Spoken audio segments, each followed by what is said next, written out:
لحظات تضامن إنساني عابر للحدود والتصنيفات. صرخت غزة فلبت الإمارات النداء. تألمت غزة فهبت الإمارات تمد جسور العطاء. اشتكى جسد غزة فتداعت له سواعد الإمارات، شباباً ورجالاً ونساء.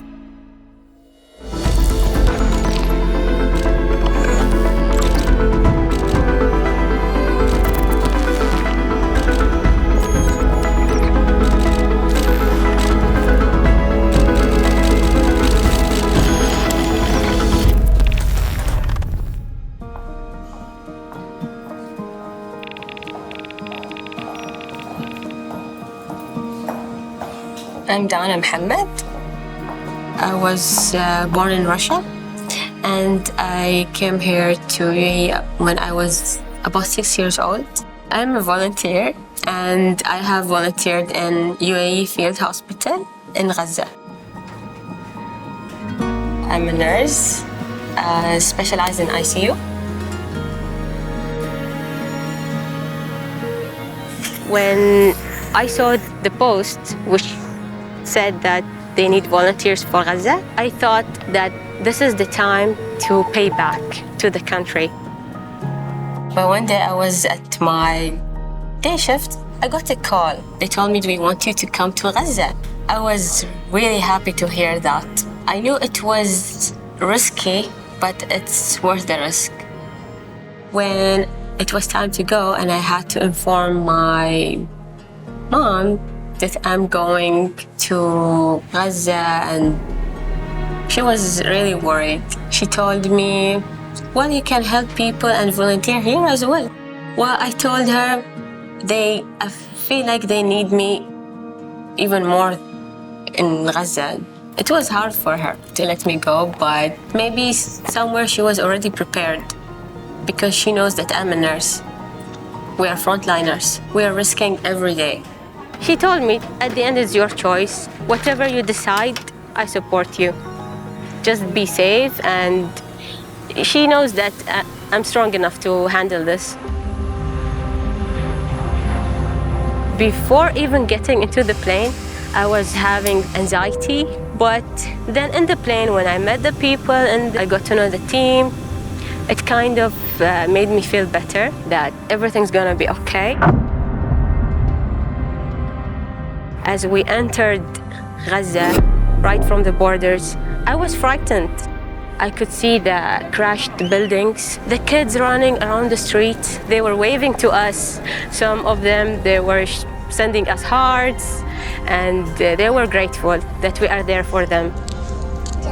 But while looking at them, at the kids, it really made me happy, and it kind of cheered me up and gave me the power, the energy. The things that I got from them, that they taught me, is like sabr and being strong, and to always have hope. Doesn't matter what the situation is, and doesn't matter how much you lost. Always be patient and believe in God. When I just arrived to the field hospital, it was during the day, and there was not much of explosions that you could hear. It was kind of quiet.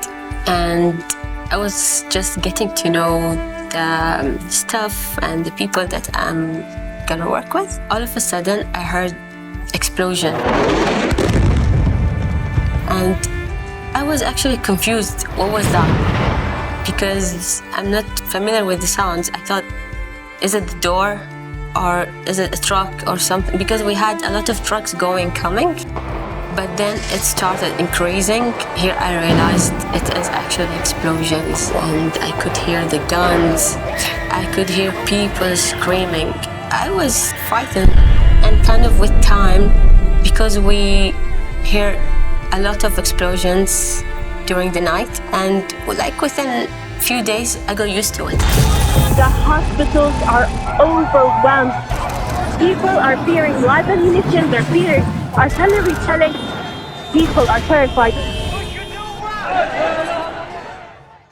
Being in field hospital, presence of the people, the team, the good team and the skillful doctors with us, it made it much easier for us to give the treatment that the patient requires. We had to make up our minds that we're gonna face difficult situations, difficult scenarios there in the war. We had to practice to be patient. We should not show to the patients that we are worried or we are afraid. There is a boy whose both legs about to get amputated because he had really bad wounds. But there was a doctor, a surgeon. He tried to fix and save the legs so they don't have to amputate. Just before I traveled back, I saw this boy walking on his own legs. They had almost everything that those people need. We have all the medications that the patients need. We have the CT scan and X-ray machines. You know, the UAE government, they provided us with everything that we need. And they always made sure that we are not lacking something.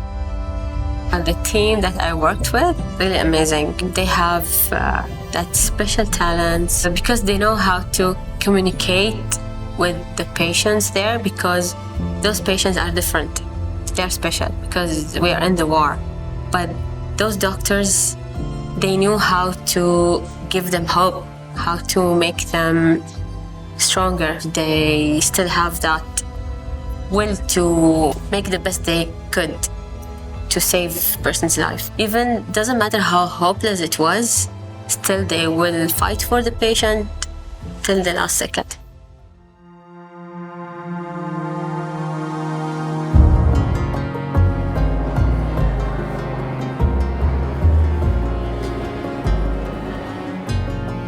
As I came back to the country and I went back to normal life as usual, to my work, to university. And when I faced difficulties and really hard days, I used to remember the situations that I have seen back in Gaza and how they stay strong and they don't give up. It makes me feel that whatever is happening, the hardship that happens in my life is nothing compared to that's going on with them. And I have no right to be weak. And what I have learned from them, I have to keep it up and stay strong. I feel that Gaza have changed me. And now I'm determined to make every moment count, to bring hope and healing to wherever I go. I'm really grateful to UAE rulers for everything they do, for supporting the volunteers and for giving us these opportunities and to be a part of it.